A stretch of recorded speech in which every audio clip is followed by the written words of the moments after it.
c'est on pas. vient là. Alors, je suis descendu en bas. Olivier Marchal. Oui, pardon, Si. donc je suis déjà là. Donc, Non, venez ici. on va pas refaire le truc. Non, mais non, on va pas faire ça Non. contre nous. On est là en Oui,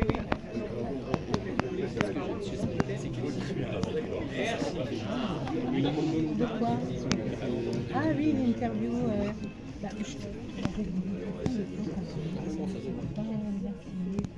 cet midi.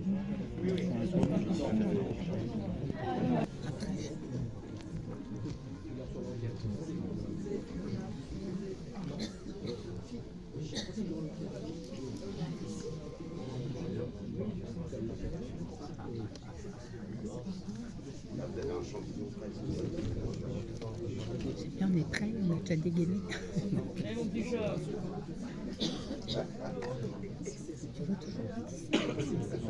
Voilà. Non, mais je vais On va faire les choses dans l'ordre. C'est pas parce que vous l'attendez que vous avez envie qu'il vous parle, Olivier Marchal. Oui.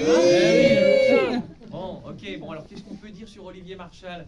Vous savez que c'est un ancien flic. Oui. Qu'il a déposé les armes. Et pourtant, il n'en a pas fini avec sa caméra de livrer un combat, celui d'un homme qui affronte une société corrompue, avec un style toujours percutant, osant la violence frontale. C'est un monde comme un chemin de croix qu'il imagine dans ses films et parfois même dans sa vie, un chemin de croix qui est balisé par la solitude, l'errance où l'on doit sauver sa peau coûte que coûte. Il y a un vrai parallèle entre lui et ses personnages, vous allez pouvoir le dupliquer.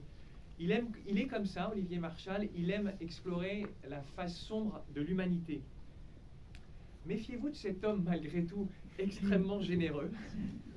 C'est un vrai bourreau de travail. Il a bu à midi. Donc avec moi, tout le monde s'en fout de ton discours. Non, non. Les gens en ont marre de tes mots. Bon alors viens là, Non, viens. vieux loup solitaire. Allez Olivier Marchal, viens.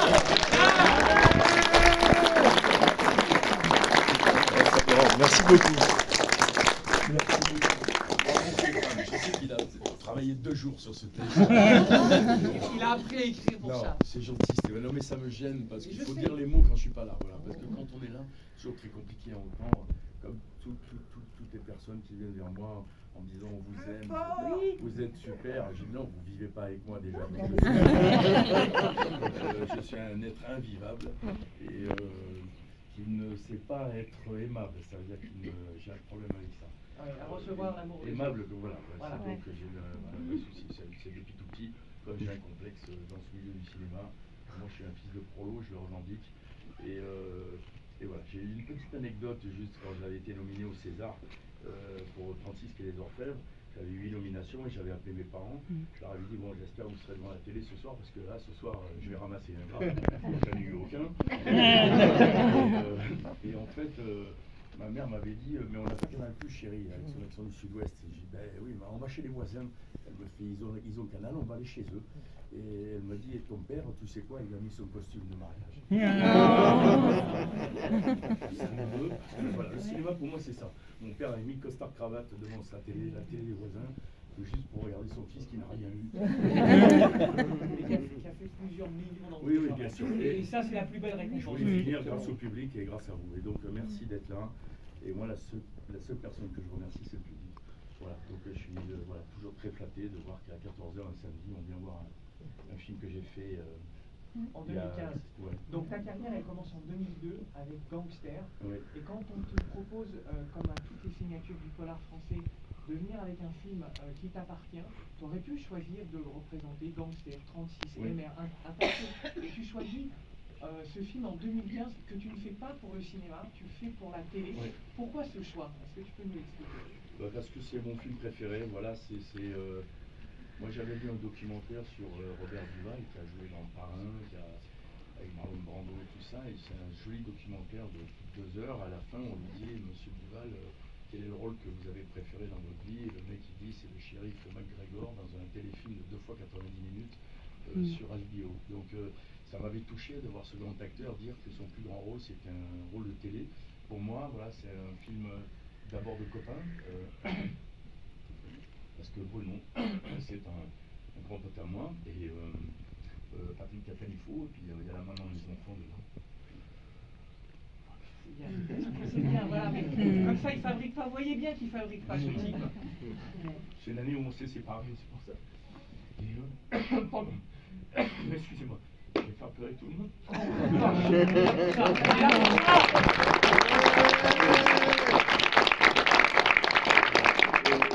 Je trouve génial dedans, voilà, c'est tout. Et puis vous allez voir, elle porte le film, Bruno aussi, Patrick, le film a eu plein de prix. Et surtout, c'est un film sur l'histoire de Michel Néret, qui est donc, vous savez l'histoire, et de Christophe Gavas, son adjoint, qui est devenu un de mes meilleurs amis, voilà, qui raconte l'injustice voilà, de ce système administratif, comme le disait tout à l'heure Stéphane. On avait besoin d'un fusible pour le tribunal populaire, et ces flics-là ont fait partie des fusibles pour le tribunal populaire et judiciaire. Et pour l'exemple, juste pour calmer d'autres choses qui commençaient à déranger un peu tout le monde. Donc je me devais de faire un film, ce pourquoi on est flic, ce pourquoi on tombe aussi après avoir été un grand flic. Et c'est vraiment un film qui me tient à cœur, et c'est un de mes films les moins violents, donc qui est supportable. Vous pouvez voir, il y a un coup de feu et une scène de baston, c'est tout. D'habitude, après c'est vraiment un film d'acteur, c'est vraiment un film sur le texte. Je ne sais pas s'il y en a qui l'ont déjà vu à la télé. Oui. Oui, ah, vous êtes déjà revenu. C'est pas trop mal. C'est gentil. Oh, merci beaucoup. Merci beaucoup. Merci. Pas trop mal, c'est même pas bon. Non, c'est gentil, merci beaucoup. Non, voilà, c'est vraiment voilà, mon film préféré. Je ne vais pas vous embêter. Si, c'est un cinéaste, il parle de lui, mais c'est aussi un grand cinéaste, Olivier Marchal, et je me demande si avec ce film-là, c'est pas ton hommage aussi à Sidney Lumet, parce que un de tes films préférés, c'est Le Prince de New York. Oui. C'est un film de 1981, et Le Prince de New York s'est inspiré aussi de la trajectoire d'un flic qui s'appelle Bob Lancy, qui a été mis en scène, et ça tu l'as jamais raconté. Est-ce que ça a pu aussi te servir d'inspiration pour ça, et te dire c'est ma reconnaissance, c'est mon tribute, comme disent les Américains, à Sidney Lumet? À Sidney Lumet, j'ai eu la chance de lui rendre hommage au Festival de Deauville, parce que voilà, j'avais fait un discours. Moi, il avait fait Serpico, que j'ai vu, je sais pas combien de fois, 17 fois, je crois. Tout le monde voulait être Al Pacino dans Serpico. Donc, moi, quand j'ai été flic, j'avais les cheveux longs, la moustache, le bonnet, je m'étais fait percer l'oreille. J'avais un bobtail comme lui. Donc, à l'hommage à Deauville, j'avais raconté ça avec un traducteur. Sidney Lumet était dans la salle. Je l'avais remercié pour tout ça, pour les films sur la corruption, sur l'univers des flics. Il était descendu sur scène, il avait 84 ans. Je me rappelle, il avait un smoking avec des Stan Smith blanches sur la musique de Rocky, je ne s'oublie pas. Il m'avait pris dans ses bras, il m'avait dit "Thank you, my son". Et donc, après, il m'avait invité à sa table avec sa femme, ses enfants. J'avais passé une soirée formidable. Et je lui ai raconté que mon surnom c'était Serpichal, parce que j'avais l'affiche de Serpico dans mon bureau de flic, et tous les collègues, ici, voilà, ils m'appelaient Serpichal. Et le lendemain, j'allais dans ma chambre d'hôtel à Deauville. Il m'avait fait livrer une photo de lui avec marqué tout Serpichal comme Sidney. C'est une belle histoire. Et c'est vrai que c'est un hommage à son cinéma. C'est un monsieur pour lequel j'avais une profonde admiration, évidemment. Parce qu'un prince à New York, c'est ça, c'est un mec qui tombe, c'est un mec qu'on lâche aussi. Oui, c'est un mec qu'on lâche, c'est un mec qu'on manipule. Oui, bon, voilà, moi j'ai deux copains qui sont tombés aussi, parce que j'ai un patron, Philippe Féval, qui est tombé, qui a écrit un bouquin génial qui s'appelle Cocaïne. Il a couvert un indique à l'époque, on l'appelait Fifi l'élégant. Philippe Féval, c'était le petit-fils de Paul Féval, l'écrivain, et c'était un playboy, il roulait en Porsche, donc il dérangeait beaucoup de gens pour un flic, c'est-à-dire le flic, normalement on se dit, bon, c'est des pauvres mecs qui vivent en HLM et qui prennent des coups sur la gueule et qui roulent en 307, quoi. Il n'y a pas de problème avec ça, c'est des mecs qui comme beaucoup de gens qui ont des petits moyens, comme moi j'avais des petits moyens, on se démerdait, et Philippe, il avait la flamme, quoi. Et c'est vrai qu'il avait beaucoup de relations avec les putes, avec les machins et tout, c'est comme ça qu'il sortait les affaires. Et c'est vrai qu'ils l'ont fait tomber du jour au lendemain, parce qu'il a couvert un indique sur une grosse affaire. Un indique, et il a été condamné à 4 ans, il a fait 2 ans de prison. Et Philippe, c'est un peu l'histoire de Michel Néret. Je sais pas pourquoi je suis parti là-dessus. Pour m'arrêter. Mais parce que c'était l'hommage à la continuité. Oui, voilà. Moi j'ai eu la chance de travailler avec ces grands flics. J'ai eu la chance de faire des choses extraordinaires. C'était les années 80. Aujourd'hui, les choses ont bien changé, comme vous le voyez. Peut-être en bien, je sais pas. Je n'aurais pas la réponse. Mais regarde encore une seconde. Oui. Hein, vous voulez bien regarder? Oui, oui. Voilà, c'est bien. Parce que Olivier Marchal, fils de boulanger, vous voyez, pour vous dire que le cinéma, il le regardait, alors il n'était pas habillé en costard, mais il le regardait à travers la télé. Et il y a un homme que tu as regardé, que tu as admiré, qui est Alain Delon, et avec qui tu as eu un projet à un moment. Les Lyonnais, ouais. Ouais. Oui, c'est Delon qui devait faire le rôle de Lanvin, et j'ai eu un dîner voilà, incroyable avec Alain. J'avais Giraudot et j'avais Lanvin, j'avais les trois à table. Je me disais quand même, si on avait dit ça à l'école de police, quand de Pardieu au Teuil devant la caméra, quoi, avec le gros GG. Quoi, donc, voilà, je vais vous raconter l'anecdote parce que je sais qu'il aime ça. 36, voilà, quand je fais 36, j'ai tout le monde. Du Solier, Auteuil, Valérie Agolino, Daniel Duval. Après j'arrête, je vous laisse regarder. Et on me dit maintenant il nous faut du lourd parce qu'on n'aura pas le financement. Le film à l'époque coûtait très cher. On tournait en 16 semaines. C'était un film qui coûtait 15 millions d'euros. En 2004 c'était beaucoup d'argent. Moi je ne me rendais pas compte de tout ça. Et on me dit il faut le gros GG quoi, parce qu'autrement Bacri avait refusé. Enfin bon. Et Lindon avait refusé parce qu'il voulait faire le gentil, pas le méchant. Enfin, peu importe. Et donc j'ai rendez-vous avec le gros GG. Il avait un restaurant à la Fontaine Gaillon à 20h. Donc moi j'arrive à 19h. Je me dis il faut pas arriver en retard. Donc je garde ma moto. Je rentre. Je dis au maître d'hôtel voilà je suis Olivier Marchal. J'ai rendez-vous avec Gérard pour le film 36 et tout. Il m'a dit il sera là. Et j'attends dehors. Donc 20h, 20h15. 20h30, 20h45, toujours pas. Et j'appelle le producteur, je dis bon écoute, le gros il est comme à sa réputation, il est pas là, il fait chier, je me casse. Et le mec me dit non, on a besoin de lui, putain si tu l'as pas, voilà, il faut que tu restes, Olive et tout. Je dis ouais, je reste encore 10 minutes, je dis et puis après je me tire. Et là ma mère appelle. Encore. Elle me dit ça va, tu es où là? J'ai dit je suis devant le truc, on parle un peu. Et j'ai dit je suis devant le resto de Depardieu, ça fait 1 heure que je l'attends, il est en retard. Et elle me fait va-t'en, c'est pas poli, elle me fait. Donc je raccroche, je rentre dans le truc, je fais au maître d'hôtel, bon, je me tire, hop, au revoir. Et là, le mec me fait. Et là j'ai le gros, alors c'est mise en scène absolue, hein. Il est comme ça, il est de dos, il est en pantalon en lin blanc, chemise à l'époque il pesait 90 kg, il était sublime, cheveux longs blonds, tout, il était bronzé, il fait allez viens ma poule, allez ramène-toi. Alors je me ramène, il dit qu'est-ce que tu bois? Je lui dis comme vous Gérard et tout, allez, vin blanc. Et alors là, on a commencé à 21h jusqu'à 6h du matin. Et je suis sorti de la rôtie, mais alors on a parlé de cuisine, on a parlé de Jean Carmé, pas de verre, de ses parents, des miens, on a parlé de tout sauf du film, de 36. Et à la fin, comme il s'appelle Klein dans le film, il m'a pris dans ses bras, il me fait je vais te le faire, ton Klein, t'inquiète pas, tu me plais bien, t'as une bonne gueule.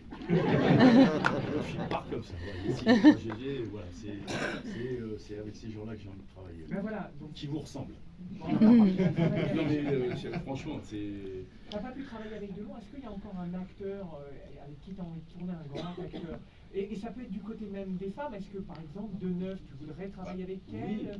Oui, bien sûr, il y en a encore plein. Enfin, après, il y a Jean-Paul que j'ai connu, Belmondo, j'ai eu la chance de connaître, mais qui a décliné 2 fois parce qu'à cause de son état, évidemment, voilà, qui était venu me voir sur Bronx.